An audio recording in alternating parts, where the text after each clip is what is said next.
Bring us in, big boy. And we are here, guys. You're watching Tampa Fishing Outfitters Fishing Report. Myself, Captain Travis Yaeckel in the studio. This is a live fishing report. The madman, Captain Jason Prieto. It's so bright in here. Dude, I got polarized glasses on, man. And my main man, Captain Ric Liles. We're in the house.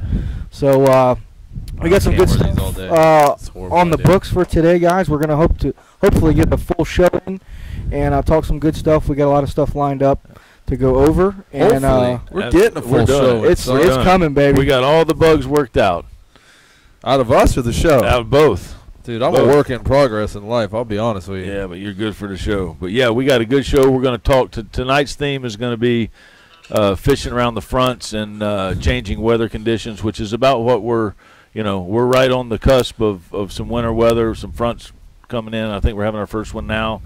And how to approach our fall and winter fronts, pre-front, post-front, and we're going to kind of during the front. We're going to dive into that a little bit. But before we get started, and we're going to have a trivia question tonight at the end of the first segment, and we got something to give away for the trivia winner.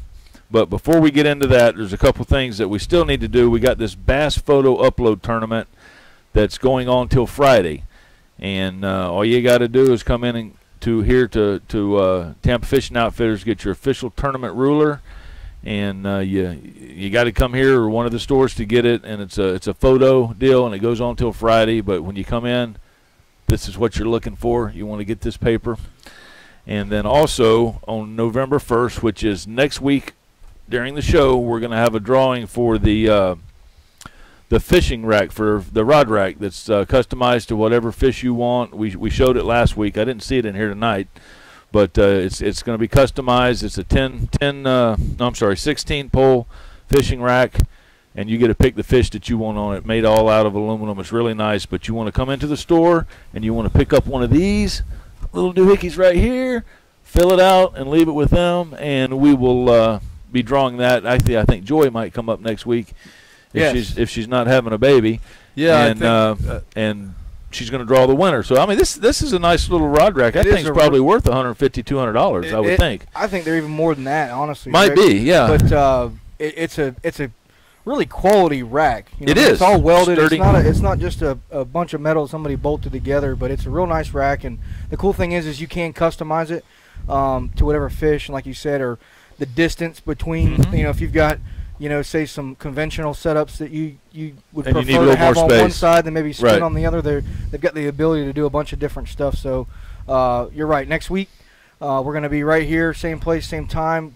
Somebody's going to walk away with a free rack. So make sure you catch next week's show to either claim your prize or miss out on getting one. But yeah, you got to come in and fill this out. Get signed up for it. The other thing that we've got, which is really cool, guys, is Turnkey Jerky.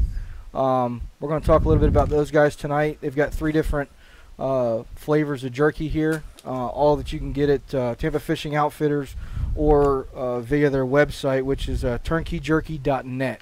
Dude, I'm going to eat that for the show's over. And this is, I heard that this guy right here, this mango, what is it, mango habanero? That will light you up. I don't want hot stuff, man. I'm a wussy. This is going to be the prize for the trivia winner. These are, $9 a bag? So you come in, you win the trivia question, you come in and get you a $9 bag of beef jerky. And I hear this stuff's outstanding. I haven't had it yet. It's supposedly the hot stuff. Compliments of our good friends.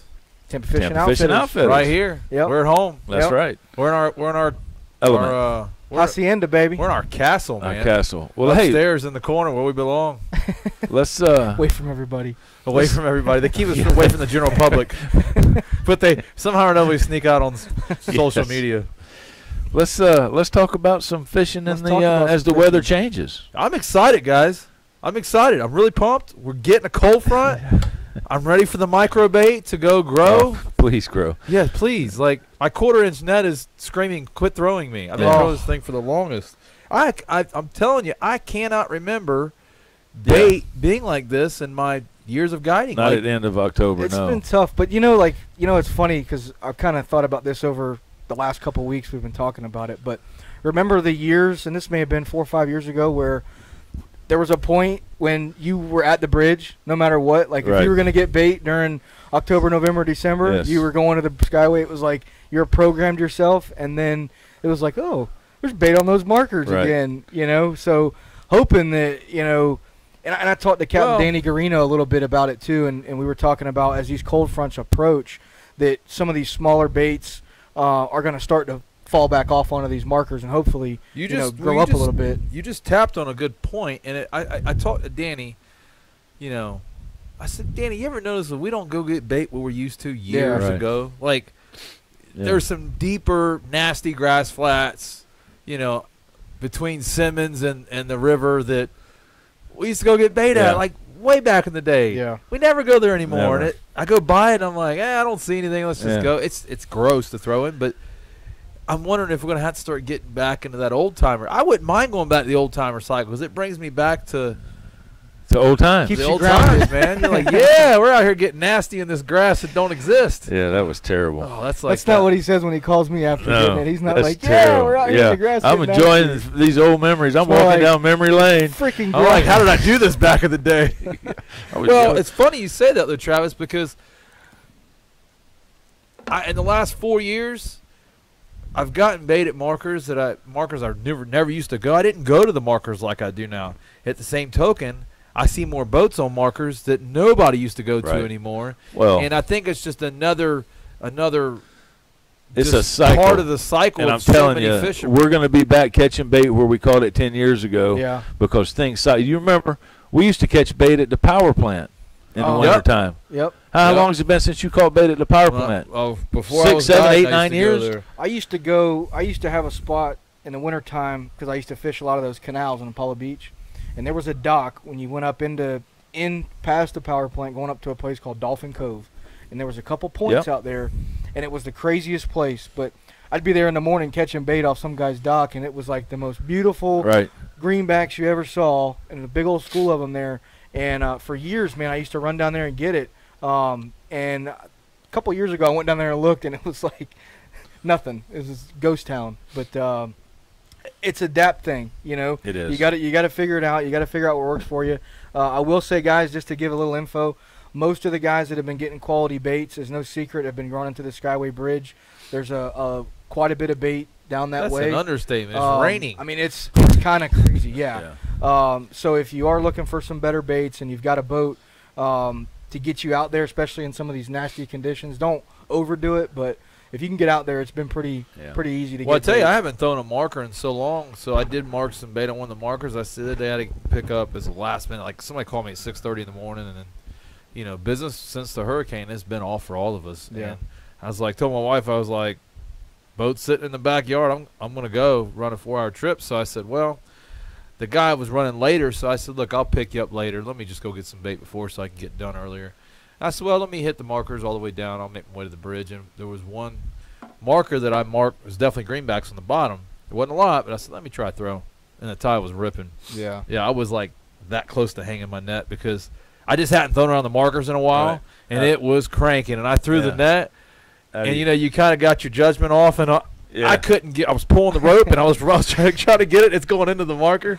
Needless to say, I didn't get any bait. But just throw in the towel. Yeah, I just ran. I said, this is going to cost me more than it's worth. So made a run to the bridge, got bait, and, that's just where we're at right now. There's a ton of bait on the flats. It's so small. It's like, and as the weather changes, that's going to change with it. We're this thing about the wintertime, you're going to lose that bait on the flats eventually. and it's going to the markers or it's going to go to the bridge. Hopefully it goes to the markers again. Yeah.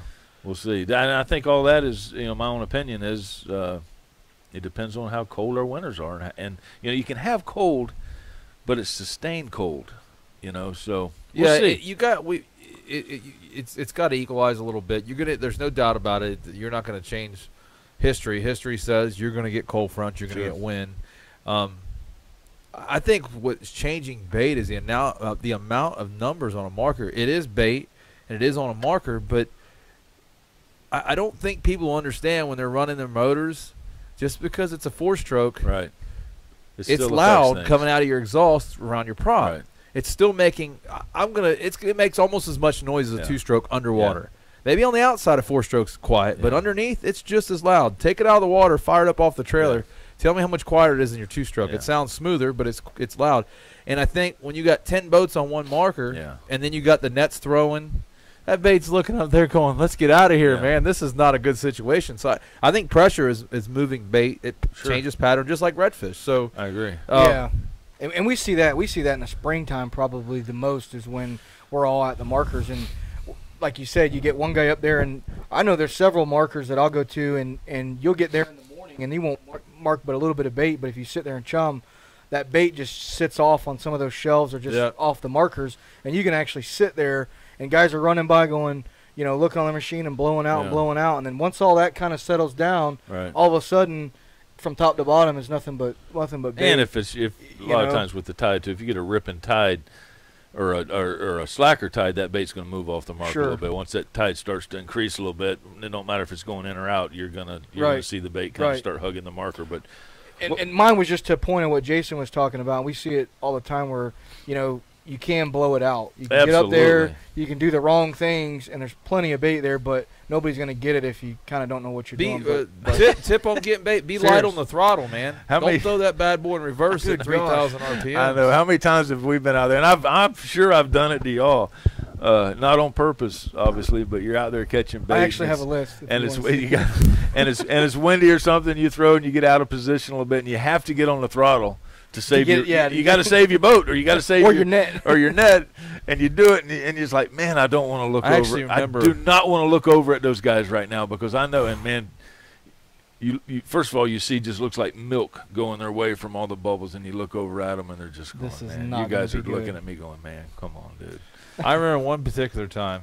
Was it? Did I get you? Oh, Travis got you. The one you lost the net. Oh, he was jabbering away. It was the brand new net. Brand new. I was there. I was good. And he goosed it trying to get the net, and he blew the entire marker out and lost the net. You blew a humpback opens up, baby. Yeah, right on the rock. Right on the rock. Yeah. We've all done it, but good rule of thumb if you are going to motor around. I'm not a big motor and throw person. I don't know if it's multitasking. I like to kind of throw my trolling motor down. Well, a little secret to tell you: if you drop your trolling motor, you're kind of marking your spot. If it's a lot of boats out there, you kind of. Yeah. But you're really good at throwing on the run. I'd say someone else is pretty good at it. I've been out there. Mike Goodwine is pretty good at throwing on the roll. Mm-hmm. I'm not so good. I don't know. I don't like to throw off the front of the boat. So sometimes what happens with me is I'll kick my motor. If the tide's not ripping, I'm fine. But if the wind and tide, because I'll kick my boat sideways, then throw it, and then swing my motor. But sometimes that don't work out good if it's ripping. Best I ever seen is TJ. He's got it down. Dude. He's also broke some his spleen or something. Yeah. He about died doing it, but he's good at it. I mean, that was the bad time. Yeah, he's pretty good. But hey, let's talk some fishing. Let's talk about some pre-front. I don't want to glorify getting bait anymore than it is on social media. Okay. How do you guys fish the pre-front? We got a front coming in. Let's just say it's going to be here in 3 days, and you got to fish today and tomorrow. Well, I usually stress out because I have a charter, and they're going to be asking me about wind conditions, and I really just know it's going to be bad. Moving barometer, man. I can't glorify it too much. Now, what barometer are you looking for? Moving. Yeah. I like it dropping. I like it dropping. He's way more technical than me. I'm with Travis. Dropping. Well, here's an interesting thing, and I don't know if we've talked about it, but something, and it kind of falls into suit a little bit, but with fronts. But when the hurricane came through, right? So one of the things is when a storm system does come through, the barometric pressure drops because it's feeding the storm. So like when Irma came through, the barometric pressure was like below 28. It was like 20, 8 or 27 something, you know. 29, and the range is like 28 to 31. 29.92 is even. Right. Is even. 29.92. A lot of times when thunderstorms and cold fronts come through, you'll get a barometric pressure drop. And the way that I've understood it is it's kind of like your eardrum, right? So fish have basically eardrums. Swim bladder. And they can feel, they're so sensitive to that that they can feel it, and it's almost swim like bladder. You know, they say the term lockjaw, and that's kind of what is like a post front syndrome, where the fish actually don't feel like eating because almost like a headache or something. But pre-front. But pre-front is when that pressure drops, and 9 times out of 10 you get a pretty decent bite. Now, depending on weather. Now you're going to have wind and you know, everything else to battle with, but general consensus is that the pre-front bite is generally better than the post-front bite. That's what I found. At least a day or 2 or 3 days after that. I've had really good success post-front during the winter, and I think some of it is due to just change on the barometer. I also think it's water temperature change. Right. Now, the second day when the high pressure sets in, and you get those bluebird skies. Yes, as Travis would say, game over. Game over. Like, that's tough. That actually, that's and you told me this. See, I always give credit. Oh boy, never forget. Oh boy. He's scared. He don't I don't know where. I don't know what's coming. Well, he was talking about we're talking about pressures and fronts, and Rick goes. I said, yeah. I said, I've always done better on sheep's head or fish and redfish on the bottom. He said, well, the pressure doesn't affect the fish deeper in the deeper water columns. And I thought, man, that makes sense. And then I thought about, well, on a high pressure day in the winter, I go fish sheep's head. They eat all day. I very seldom use floats on post. And it made sense because, and I've caught a lot of redfish on the bottom. Yeah. And you got to slow everything down. But I've actually had some good days on high pressure. Yeah. And honestly, like as you guide, you have some good days when you think they're bad and bad days when you think they're good, to where I think when you guide as long as we have, you're just kind of confused. You're like, just go fishing. Right. Oh, Woody Gore said that. He said, what's the tide doing today, Woody? Who cares? Said, does it matter? Does it matter? Just go fishing. That's what we're doing as guides. So if you're going to pick some days, go around the fronts.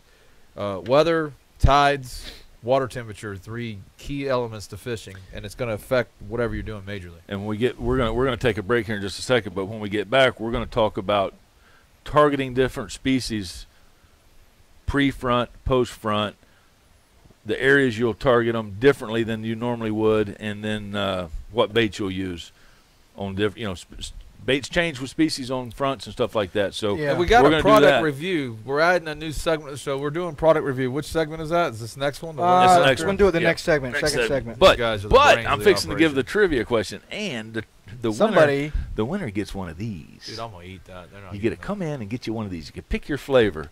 But the trivia question is, he's excited about it. I'm excited because I learned when we were looking up the answer. The trivia question is, what is the world record cobia? I'm happy about it. Say it again. What is the world record cobia, and where was it caught at? U.S. record or world? We need world. We need weight. We need weight and country. We need weight and location. We need weight and location for. Don't have to be specific. Cobia record. Don't have to be like Ruskin, Florida, but it would be world record. We're talking world record cobia. Where was it caught, and how much did it weigh? Find that out here in just a little bit, guys. We're going to take a little break, and when we get back, we're going to be talking more fishing. You're listening to Tampa Fishing Outfitters Fishing Report. Live fishing report here in Tampa. We'll be right back.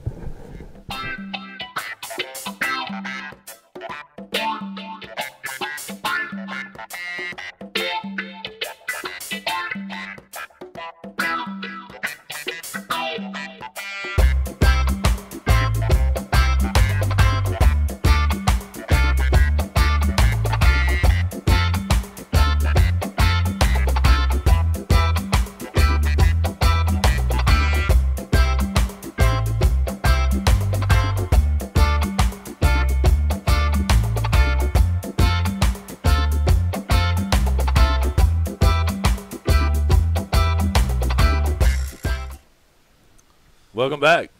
Tampa Fishing Outfitters Live Fishing Report. We left you on the first, before we had our first break, we left you with the trivia question. I'm going to give it to you again. You can win a bag of turnkey jerky. They say it's great stuff. I haven't had any yet. I'm gonna probably get a bag tonight. But can I be in the contest? Yes, you can. But you got to know the answer next week. But world record cobia. You looked it up. We need the pounds and where it was caught. Yep. for a bag. You have to come into Tampa Come on, Fishing Outfitters guys. to pick it up. But Use your smartphone. give us you don't have to be smart give anymore. us the answer. And I tell you what, Google knows.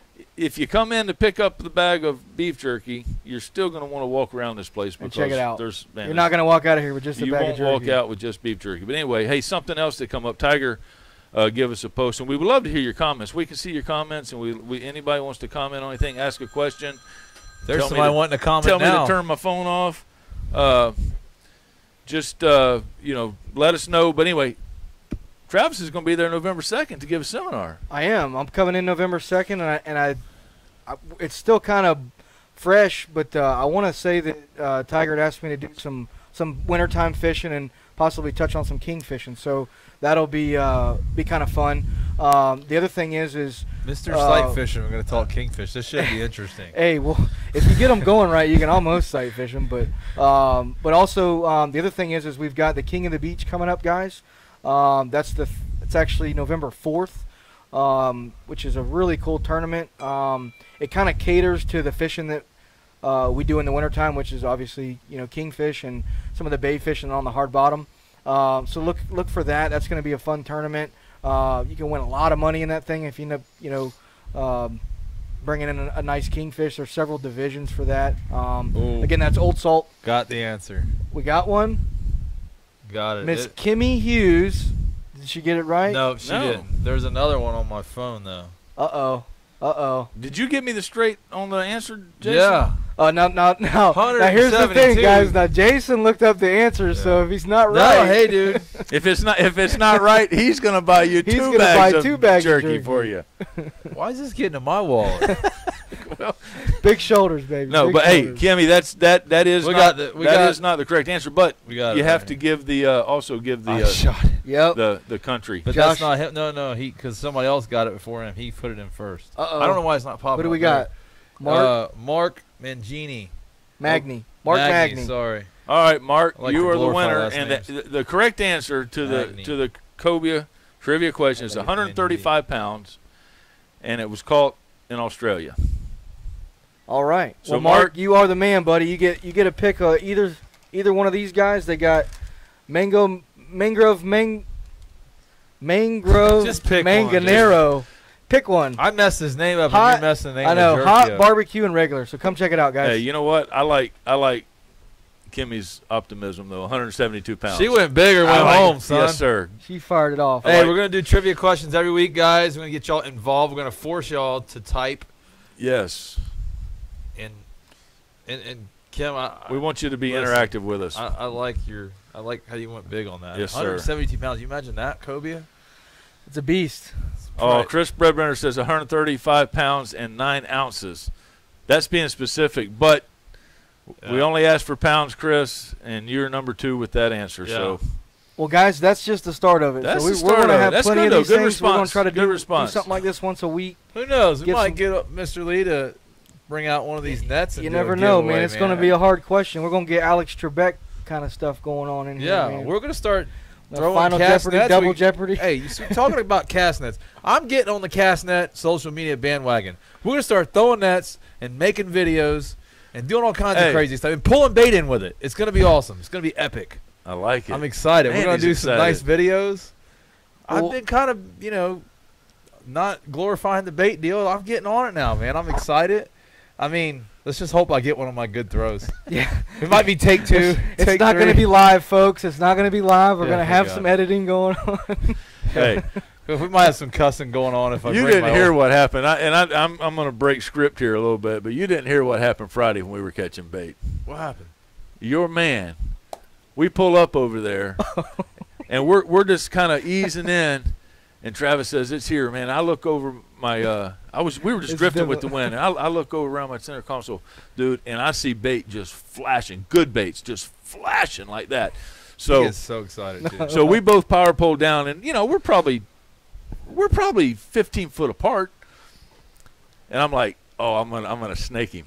So I'm chumming off his bow. he starts chumming, and man, I just grab my net, no chum, no nothing. I hit my live wells, turn on, load my net up. You stole his bait? I threw in front of my boat, not in his chum. I threw in front of my boat, pull in. I got nothing. I'm like, daggum, Travis, where'd they go? He goes, I don't know, man. They were flashing like crazy. Until you came up. He loads up. No, we were there together. Dude, Travis loads his net and almost hits he threw so far over in front of me, he almost hit my foot on the front of my boat. I was standing up on the nose of my boat. There was There was no bait in front of his boat. He just wanted to make sure.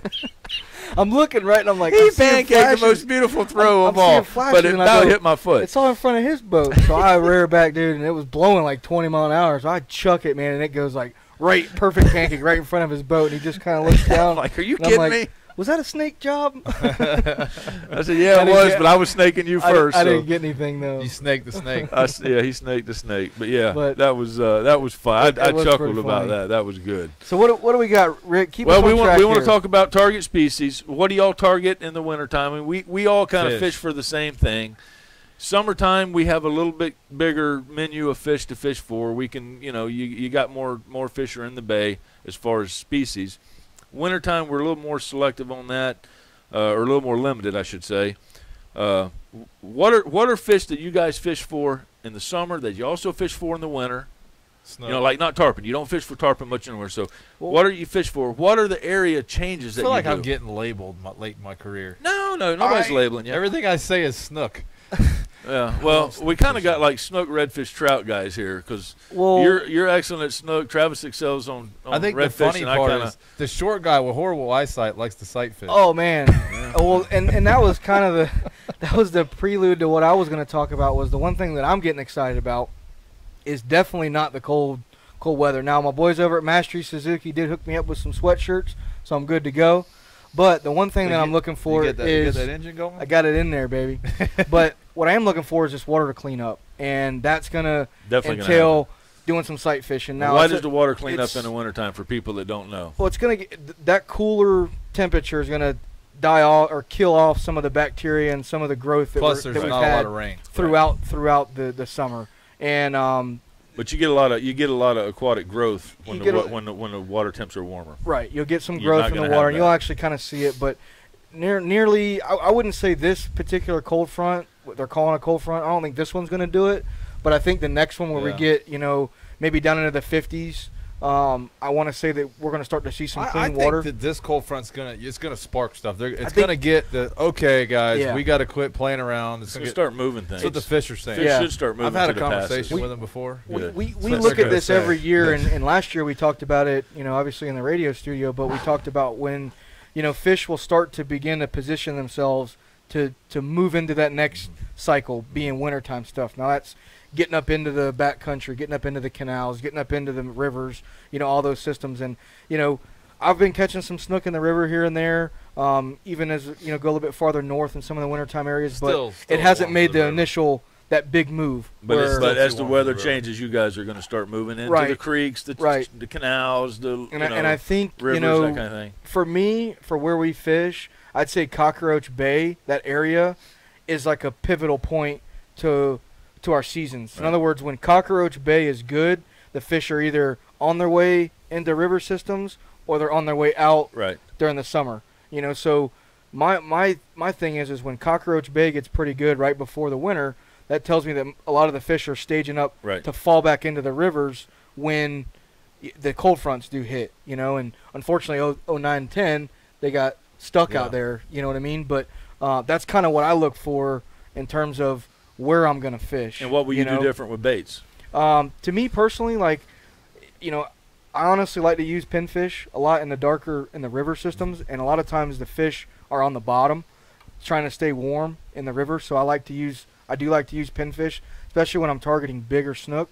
The other thing that I like to do is I like to use cut bait on some of those really cold days, depending on what I'm targeting. But if we're targeting game fish like snook, redfish, and trout, I don't have any problem using a cut pinfish or a cut mullet or a cut ladyfish, and kind of wait out some fish as they're moving around because they're not as active. Now, those seawalls, oyster bars, rock piles, things like that, especially on a cold morning, and then the tide comes in, those are going to heat up, and you can find a pretty good bite. You can get those fish fired up if you got some live bait or something like that. But it's really a day-to-day kind of gig, Now, as the water cools. You know, we're at 70. I think I saw 76 That's about what the I other saw. day. Yeah. And, you know, we've gone from the low to mid 80s, and we're gonna get in that high 60 zone. And I always say that for me, the money zone is like 70 to 75. I think that's when fish are really, really fired up about eating. But as the water temperature drops, do you guys tend to use smaller baits? You know, like I personally, I won't ever go in the wintertime and use these big jumbo baits for snook. It depends. I think for me it depends. If the water temp is 67 degrees, my thought process is, you know, they're not going to want to eat a big bait like that because they're just trying to maintain. Metabolism's down. Right, you know, they're trying to maintain in the winter. They're not trying to grow. I typically eat big year round, so I just don't believe that theory. I mean, he's a Thanksgiving, Christmas bait. I mean, dude, I can't wait for Thanksgiving. Like, we got a question here. I'm gonna just fall right into it. But Christopher asked, "Do you guys ever use artificial?" And the reason why I think it's important is because we were talking about that clear water. There are times when, you know, artificial, especially, which we were going to touch on, is trout fishing. You know, I couldn't tell you how many times, honestly, that we've been on a wintertime trout bite, and maybe we're using, you know, some live, you know, pilchers to chum with or whatever, and I'll tie a jig on and just start jigging and actually be more productive than throwing live baits in that area. But you work it slower. You'll work it a little bit slower, you know. And Chris, here you go, brother. Yep. Get you one of them. Put that at the bottom of Z-Man. Here, hold that up there where they can see it. That really is the Cajun Thunder Back Bay. These things are awesome. They got them in stock here. I actually seen them today when I was getting some products. That popping cork, that's the Louisiana special right there. Well, let me ask you can't get me off. Let me ask you a little question though, on your opinion on some of this stuff, because I know that's a product that you use on year round and you feel very confident with it on. Love it on your charters. Do you see any difference in using the popping corks in, like, say, that crystal clean water in, say, January, February versus, you know, some of that stuff, say, summertime when we got some murkier water? Yeah. I mean, do you see those fish shy away a little bit more? Depends on what you're targeting. Trout, no. Snook, no. I think snook probably depends on how much chum you're throwing with that. Yeah. Yeah. I mean, in theory, what you're doing with that cork is you're creating a disturbance as like a top water lure. At the same time, when you create that disturbance from a distance, when that fish keys in on that disturbance, you get that white bait going like this underneath, and then he goes, wow, check that out, and they come over and hit it. It can, you know, when you talk January, February, with trout, no. Which I know we're a long way away. I'm just comparing. January, February, I guess, can be tough months. Depends how warm or cold it is. Yeah. It can really, that's kind of a loaded question. Trout, no. Snook, borderline. Redfish, yes. I think redfish. I think if you can almost switch to more crustaceans in January for redfish, you're better off. Problem with redfish for our area in Tampa is act like because just coming back from Louisiana, it's just like they eat shrimp year round. Can't even compare. I know, it's just I'm ruined. Like I don't even want to go redfishing after that.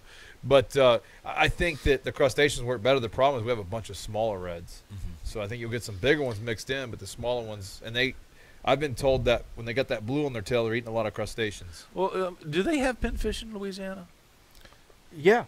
Yeah. Well, you see, because the reason I quit using pinfish or shrimp in the warmer months is because you can't keep the pinfish off of them. Right. Yes. You know, you just throw out there and you bring. I will tell you, out there for a minute and you bring in a hole. Deal with it, because I'll tell you what, a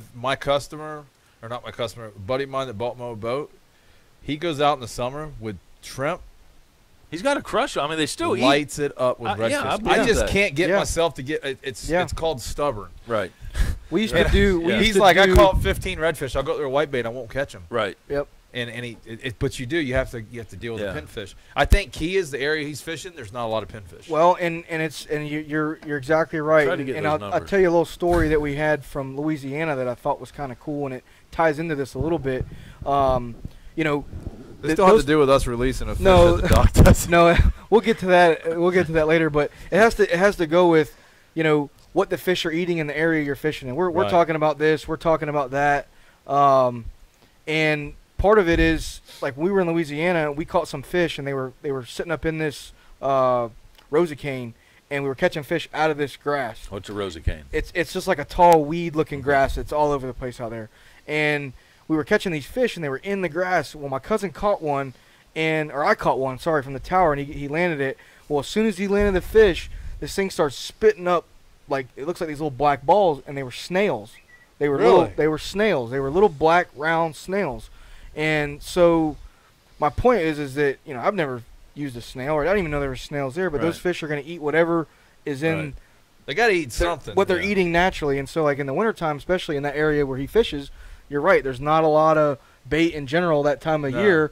And so, like, I've actually fished a lot up there too, and you take like a large, you get those jumbo shrimp, and we used to take them and pop the head off the shrimp, never use them live, just pop the head off and sling them up under the bushes and just sit there and wait. And the good thing about a shrimp, and you're staying away from those pinfish for the most part. And the good thing about Howell said no pinfish in Louisiana, so I don't know. So if he there you go. If he knows, then there I you go. was sitting there at Louisiana. I told Brian, I was like, you imagine if we came out here with a live well full of white bait? Like, I don't even know what you would do. It'd be like them catfish at the dock when they were feeding on the scraps. Imagine chucking out a bat full. Oh my God! It would be like, I mean, them fish would. I think they'd die from a heart attack of excitement.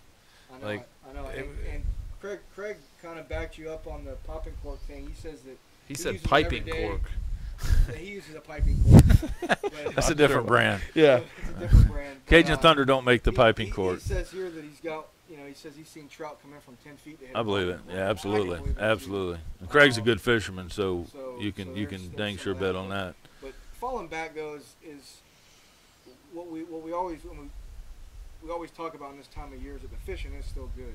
The weather's going to start to diminish and it's going to suck. There's going to be days. Your mic is out. My mic is out. My mic is out. Hello. It's almost there. I got it. No, I don't know why it went out. All right. Well, y'all talk for a minute. Okay. And tell us what you're going to say, and I'll repeat it. Man down. Man down.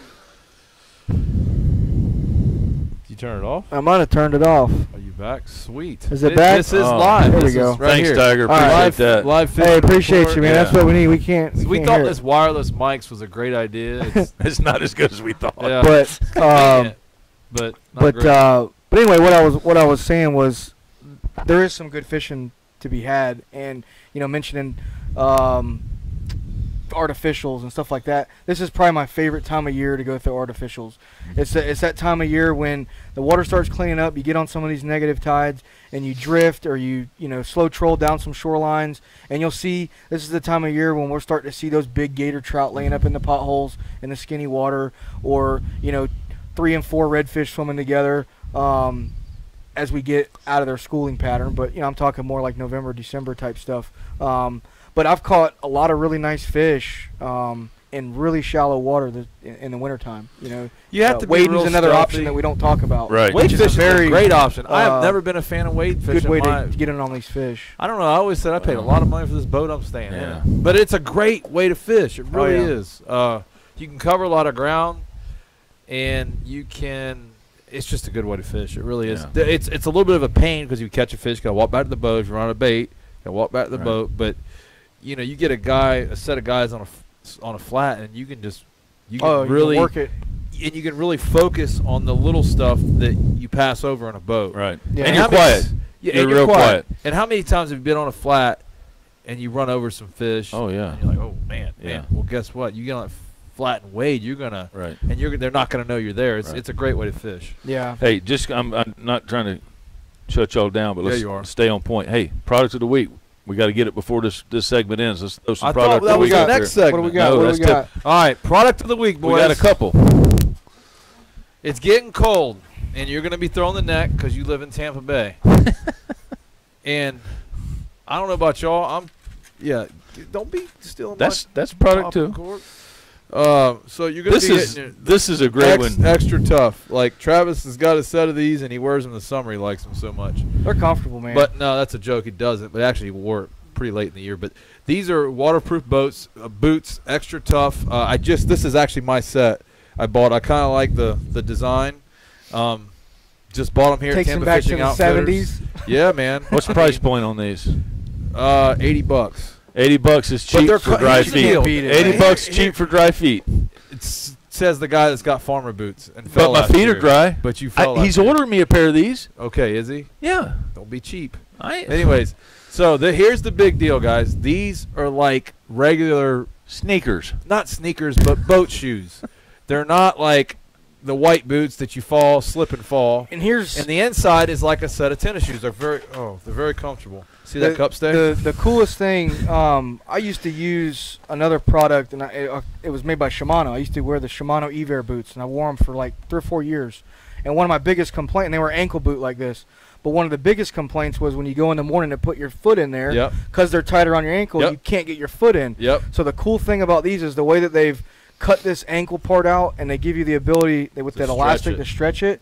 They slide on really easy. And it sounds stupid, but it actually is a really cool feature for putting on your boots, especially if you wear them a lot. I like them. I can't wait to get mine. They're because they're made good. If you guys listen, you're talking to somebody with back issues at an early age. One recommendation I can tell you too is go to tennis shoes, not tennis shoes, but like boat shoes.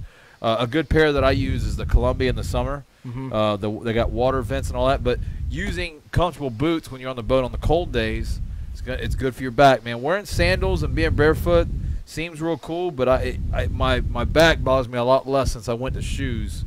For the simple fact you're not straining your tendons and your toes from, like trying to balance yourself all the time, and it's just more comfortable. So these are great boots. They're comfortable. I just bought this set here for me because my other set got dry rotted, and they wasn't the extra tough. They were Rugged Shark, which I had them for 4 or 5 years. One more tip. I've learned this from my snowboard gear. When you store these, try to store them in air-conditioned areas. If you put them in your shed or your garage, they're rubber, so they'll dry rot from the heat. So keep them, don't put them in your attic. Maybe put them somewhere in your closet in your bedroom. I know they might stink, but rinse them real good. And to answer a couple questions here, guys, we're going to break. Those. Tiger, no, they do not lead the black soles. They're actually soles. blue. I've been wearing them for about 2 years now, and I don't have any marks on my boat. And to answer your question, Craig, I'm not exactly sure if they run big or small, but I'll find out. But they don't come in half sizes. They don't come in half sizes. So anyway, let's take a break. We're going to take a little break, guys. And when we get back, we're going to wrap it up and talk some more fishing. But hang tight. We'll hear some words from the sponsors, and we will be right back.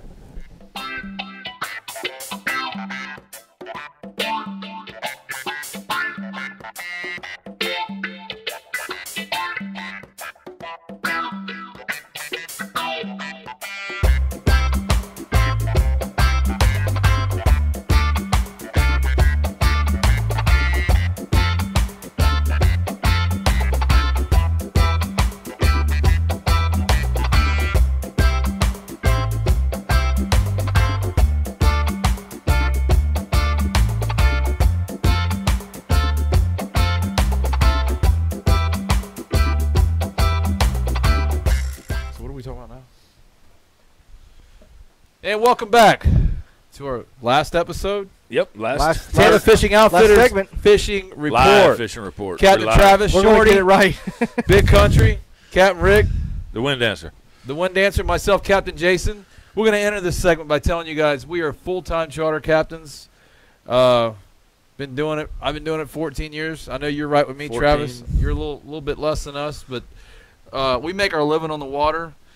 And we got almost 40 years between the three of us. Yeah, and we make our living on the water. If you guys would like to get out and do a charter with us, give us a call. Look us up on, as Brett would say, Facebook.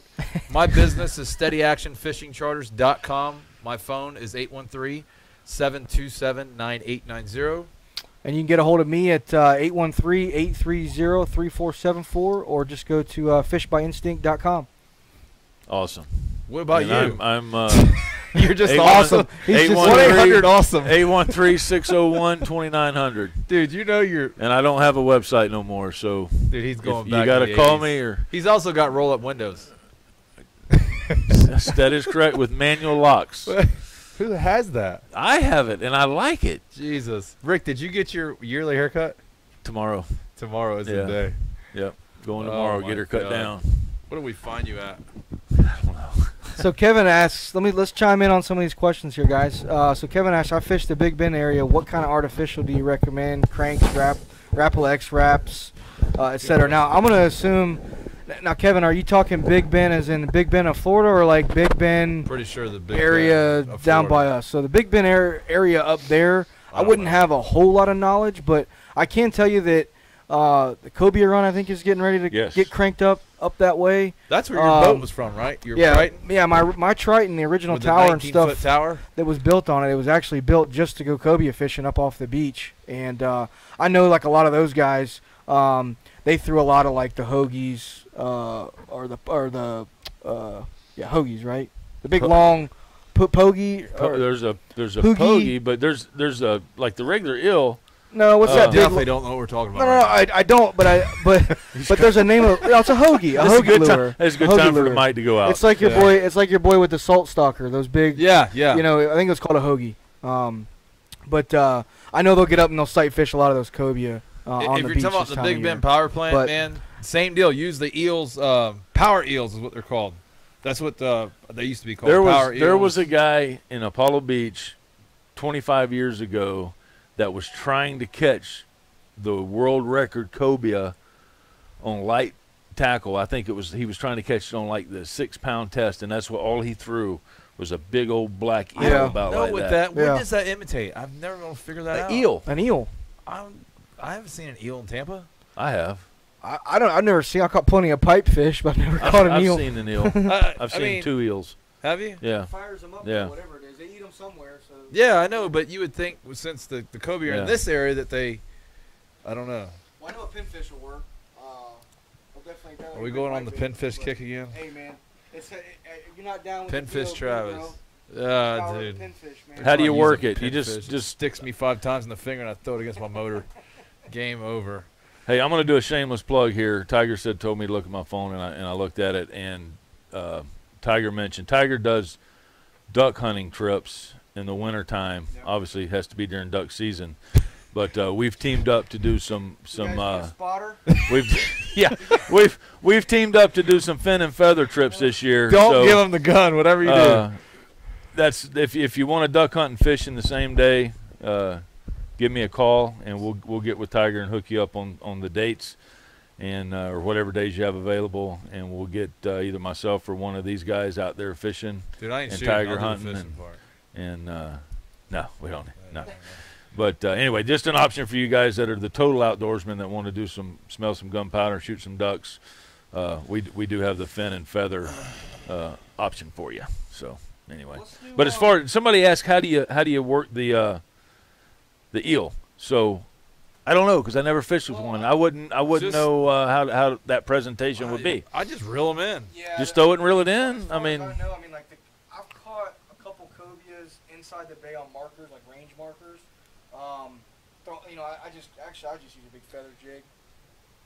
It's got a little bit of weight to it, but pretty much if you see a cobia, all you gotta do is throw it at it. I mean, if they're gonna eat, they're gonna eat. Yeah. And the cool thing about cobia is a lot of times, like you'll throw and he'll kind of turn away, but they don't really dart off. They'll kind of stay in the area, especially if they're fired up. A lot of times you'll see them hover under the boat and stuff like that. And the biggest key that I found is just I must be having a dead battery.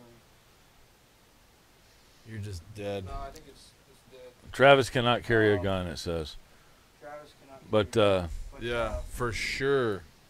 Anyway, cobia. I don't even know if anybody here. But cobia fishing. You don't have to do a whole lot. You just gotta throw it at them. Yeah.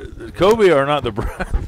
They're either going to eat or they're not. Like they're not the brightest fish out there, that's for sure. They either snub nose you or they don't eat. So I don't know. I mean, I'm not a good cobia fisherman. I'll tell you right now. Hey, I'll tell you, since we're talking about cobia, and they just, I don't know. You got to run markers, and certain captains in our area have just aggravated me on not. I don't want to target cobia. Right. But I had an old timer tell me about 10 years ago.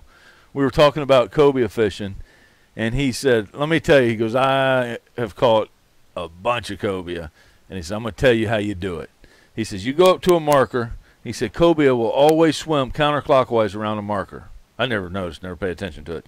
He said, "They always swim counterclockwise around a marker." He says, "You get your boat and you go around that marker counterclockwise about 3 times, as tight as you can get your boat on that marker, just idling. And then you ease off that marker about 30, 40 feet and drop you a bait over the side of your boat." And he says, that fish, a lot of times, as you're going around that marker, that 2 or 3 times, this is a real good source. As you go around the marker 2 or 3 times, he says that fish will fall in under your boat, and then when you pull off and you drop the bait, he'll eat it. And now you got him away from the marker to fight him. Like captain's meeting at a redfish tournament. No, hey, stories are starting to get deep here. I haven't done it, but it came from a good source, and I believe the guy. He was a guy that was a darn good fisherman, and he swore to it. So yeah, sounds crazy, but I mean, it really, if you think about it, it don't really sound crazy because, you got the hum of the motor. I'm not talking about buzzing up to the marker and getting with it. I'm talking about just idling around the marker. You back on? I think so. Yeah, I think I'm back. Cool. And then just easing off the marker 40, 50 feet and dropping a bait down. Makes sense to me. I don't know. Sounds crazy, but when you really think about it, it don't sound so crazy. Matt was asking if I've taken the new Pathfinder 26 offshore. Matt, no, I have not. Now's a good time, I mean. Well, no, we're running off hog fishing. I'm joking. We're going hog fishing, man. And I don't do charters out there, but I got a buddy of mine, Jeff, that bought my other boat. He's a good fisherman, man. He's got some great numbers out there, like fill the box. Like I went out there. It's funny because he buys like 30 dozen shrimp. Of course, me with my white bait, and my snook, you know what I mean? I got to get. So we're going out last year, and when we go hog fish, I was like, man, let's get some white bait. Got there grouper digging. So and it was when it was late in the year, but bait was hanging. Yeah, remember we were supposed to go hog fishing. Yeah, I remember that invitation. Yeah, we had a full boat. No, not that day. After that, you were supposed to take us. We never went. I know we did. Never went. Listen, it's something to look forward to for this year. Yeah, right. But so is my mic working? This mic's thing. Yeah, you're good. Yeah, okay. So I got a live well full of white bait. We get out there, and Jeff is like anti-white bait. Like he's like, nope, I'm using shrimp. Dude, he was killing it. I'm talking big grouper. Like we catch a lot of small stuff, but hogs like this, man. I was like, I never caught hogfish. I just never done it. I'm like inshore guru. Snook, reds, trout's what I do. But it was an awesome time. And he's got some really good numbers out there. So Matt, we're gonna run the Pathfinder out there, and we're gonna do some hog fishing when it cools off. The next couple of weeks, I'm actually pretty slammed with trips, finally. But I think right after Christmas, man, we might have to do it, or right after Thanksgiving. Because he'll take a day off during the week, jump out there and see what we It's can cool do. getting offshore in a little boat, man. We took to Canyon Bay this summer, man. We went about 52 miles offshore, about a 60-mile run because we ran south and ran out. But I tell you what, man, you get out there, dude. I mean, we planned it all out, scary. and you feel like you're about that big, man. But not me, buddy. Once you get out there, though, and it's not that bad. It's I mean, fun you're comfortable. Fish are just not. That's why I always think pressure's so big with inshore, because you go out there and if the weather's good and the fish are just dumb. Like it's a totally different, environment to deal with. But I ain't going that far in a little boat. It's fun. 30? It's fun. I had a safety device with us which that's another thing too. I want to bring them in because I know a lot of guys probably haven't seen some of this equipment. I thought it was really cool, and I did some research on it this summer when we went offshores. A lot of the guys will have the EPIRB. So everybody get an EPIRB before you go offshore. But now they have a personal beacon, which is registered to you. The EPIRB is mainly for your equipment, for your boat. If something happens or if it goes under or whatever, it goes off. The PLB, I think is what it's called, is a personal thing. It's this little module. Even better because the currents are going to pull you away from your boat. It's a little module that you buy. You go online, you register. I think it was like $250. You register this little device online. It's got its own FCC identification. When you pull that trigger and you activate that device, it starts to beacon. There's a list of numbers that they will call. And if obviously, if somebody says you're offshore, they can't get a hold of you, whatever, they'll send the guys to that beacon, and you've got it on you. The only difference between that and an EPIRB is you have to manually activate the device. If you fall in the water or something like that, you have to push the button to activate it. Not on an EPIRB. Not on an EPIRB. Once it gets wet, or I think if it flips over, then it obviously I'm activates. actually going to get one just to have one. There's a lot of stuff that you do. I mean, like, and we took it to Louisiana with us the last couple trips, and there was like just a little sense of comfort when you get out there and you're by yourself, you're out in the middle of nowhere, and something was to happen. You never know. Break a leg or somebody have a heart attack or stroke or some medical condition. At least you've got a way to alert people of what's going on. A lot of these areas, we're fortunate around here that a lot of the areas we fish, we still get cell phone coverage. Right. We still have VHF. Right. When you get into some of these other areas, especially out of the state, Venice. you got nothing. I mean, Venice there's is no cell man's phone. land. I mean, a lot of the guys will run like 6-foot VHF antennas on their bay boats so they can get up over the grass to communicate with each other. A lot of the bay boats in Venice had like little mini, you and radar towers, like a little arch around the console about yay high. Really? Well, because they get a lot of fog, and when you're running through that marsh, I talked to one of the captains. We asked him. He's like, "Man, we get fog." He's like, "It's not me. I know where I'm going. It's the guy coming through this cut." It's like running the Little Manatee River for miles on miles on miles. So, because we had asked one of the local captains about it, and that's because a lot of them had radar arches. Which, I mean, honestly, like if we had fog more than what we do, I would have one. I mean, it's an expensive option. We know what fog will do. Well, and out there, put you on the beach. It makes perfect sense because everybody's bottlenecked up. You know, like you said, those bayous are only a boat length wide. There's some not of a lot them, room you know. for air. So it definitely makes perfect sense out there. But that little device is really cool. Maybe I'll bring it in next week and show it because I think that anybody that even if you venture out just past, Egmont or something like that, I mean, even if you're inside the bay, it's one of those things where you fall down or you hurt yourself or whatever, you can activate it and somebody's going to come for you, so it's a really, really cool little device. But anyway, I think we're kind of getting towards the end here. I know we're going to run out of time, but let's do some tips of the week. First, let me before you do that, as I forget. So Captain Mike and I'm proud to say Frank Sargent are coming back in town. The Real Animals Boat Show and Fishing Expo November 17th, Friday through November 19th at I'm pretty sure it's the fairgrounds. I know it's at the fairgrounds. So guys, if you can, it's on an off week for the Bucks, which is a good thing. It's going to be a great show. They're trying to bring this thing back. The Bucks, yeah, I know, right? But I'll be doing a seminar there 2:00 on Friday. I'm not sure what we're doing the seminar. I think we got that far, but I'll be doing a seminar there. I'd love to see each and every one of you guys show up. So again, Real Animals Boat Show and Fishing Expo, the Friday the 17th through Sunday the 19th. Stop in. There's going to be a bunch of good stuff going on. A lot of good seminars going on. Sure, there's going to be a ton of boats for sale. And this is the first year of this one, correct? Yes, they kind of revamped it. They've got some new management companies driving it. Like I said, they've went around some stuff that deters people from going to get numbers there. Right. Brought Frank Sargent back in the mix, which I think is an icon for this area, in my opinion. And it'd be nice just to walk in there and shake hands with Mr. Sargent. I haven't seen him in a couple years, and heck, who knows, maybe he'll get me out to do an article. Well, I don't think he's writing anymore, though. I think he's just retired and enjoying life. Good dude, though, man. I've read a lot of his literature, man. Writes some good stuff. I've had the fortune of having him on my boat a few times, man, and he's honestly a really nice guy. It's fun to be around. But I've had the good fortune to go to a few of his yard sales when he was here.